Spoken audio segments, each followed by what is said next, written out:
মা আজকে বাসমতি চালের ভাত হবে? না রে, তুই কালকে বললি না মা বিরিয়ানি বানাও, হ্যাঁ। এই জন্য বিরিয়ানি বানাবো। পনির দিয়ে বানাবো, ভেজ বিরিয়ানি করবো। এতটা দরকার, আমি এতটাই নেব। আমাদের ঘরে পনিরটা এত ভালোবাসে না, নিরামিষ কী করে বানাবো। পরিমাণ মতো নিয়েছি। বিরিয়ানির জন্য আলু নিয়েছি, ফুলকপি নিয়েছি, পনির, ক্যাপসিকাম আর গাজর। এটা সামান্য একটু হলুদ দিয়ে দিয়েছি। এক এক করে প্রথমে আলু ভেজে নিলাম।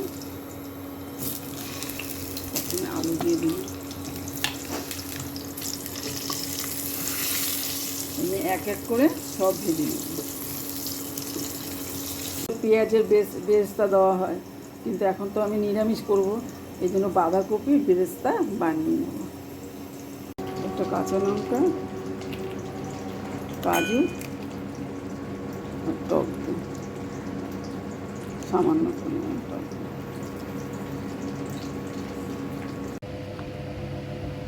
এক চামচ ঘি দিয়ে দিলাম,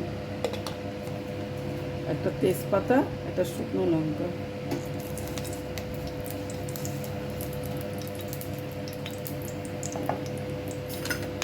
লং, দারচিনি, এলাচ দিয়ে দিলাম।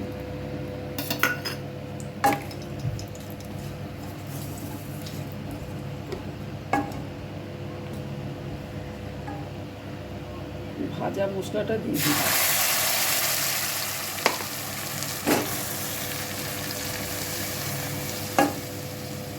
জিরের গুঁড়ো, ধনের গুঁড়ো, পরিমাণ মতো হলুদ। হলুদ বেশি দেব না, ভালো করে মশলাটাকে কষিয়ে নেব। দেখুন তেল ছাড়তে শুরু হয়ে গেছে। দেখুন, এখন ক্যাপসিকামটা ভাজিনি, কেন ক্যাপসিকামটা তো গলে যাবে, এই জন্য পরে ক্যাপসিকামটা দিয়ে দিই।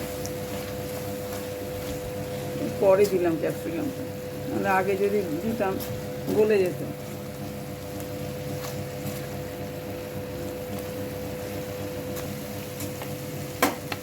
সব সবজিগুলো ভেজে নিয়েছিলাম, এক এক করে সব দিয়ে দিলাম।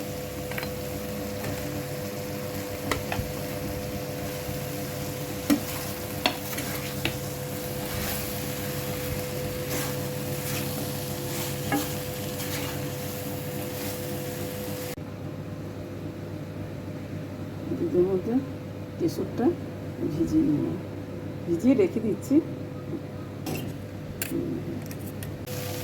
পরিমাণ মতো নুন দিয়ে দিলাম। নুনটাকে একটু নাড়াচাড়া করে তারপরে জল ঢেলে দেবো।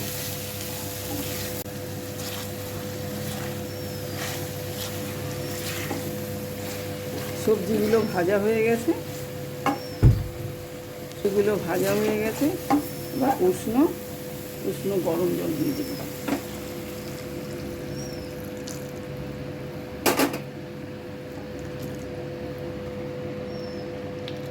এবার পনিরগুলো দিয়ে দিচ্ছি।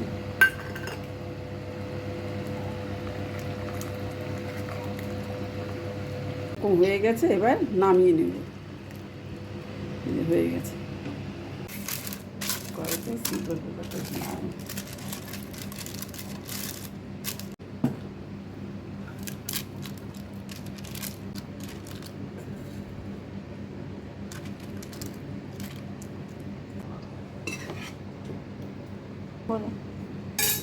এরকম পরপর সাজিয়ে নেব।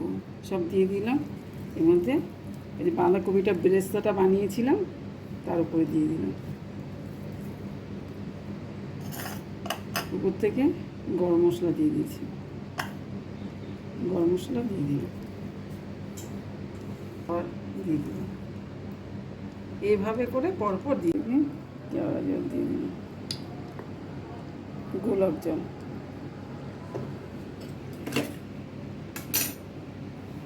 কেশর দিয়ে দুধ দিয়ে ভিজিয়ে রেখেছিলাম, দিয়ে দিলাম। ঘরে ভাজা গরম মশলা, আমি ঘরে বানিয়েছি গরম মশলাটা। এই দেখো আমাদের বিরিয়ানি হয়ে গেছে।